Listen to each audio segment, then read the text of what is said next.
আশুগঞ্জকে নিয়ে আমার যে কল্পনা, আমাদের যে কল্পনা, আমরা সেটা বাস্তবায়ন করি।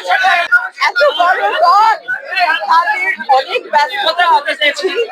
সেটা ২০০ আসনে প্রার্থী আছে, তারপরে জোটের সঙ্গে আলোচনা আছে, তাদের এখন অনেক মানে কর্মব্যস্ততা, আমাদেরও অনেক কর্মব্যস্ততা।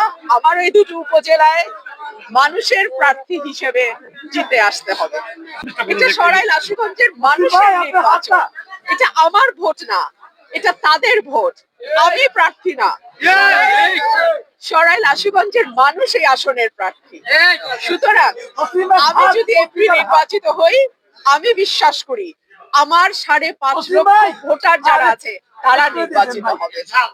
আল্লাহর পরিকল্পনা মানুষের বোঝার বাইরে। আল্লাহর এই পরিকল্পনায় আমার বাবা ৭৩ সালে আওয়ামী লীগের জোয়ারের বিপক্ষে স্বতন্ত্র নির্বাচন করেছিল। রব্বুল আলামিনের কি অদ্ভুত পরিকল্পনা, ২০২৬-এ এসে ধানের শীষের জোয়ারের বিপক্ষে আমাকে স্বতন্ত্র লড়াই করতে হচ্ছে।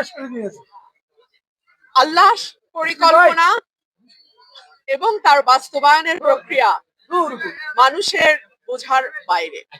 সো আমি দেখব আল্লাহর কি পরিকল্পনা রাখেন আমার জন্য। কতটুকু আশা, ভালোবাসা, আস্থা এবং বিশ্বাস। আমি বাংলাদেশের সকল মানুষের কাছে দোয়া চাই, আমার এই উপজেলার মানুষ যেই ভালোবাসা এবং আস্থা, বিশ্বাস আমার প্রতি রেখেছে, আমি যেন তার উপযুক্ত প্রতিদান দিতে পারি।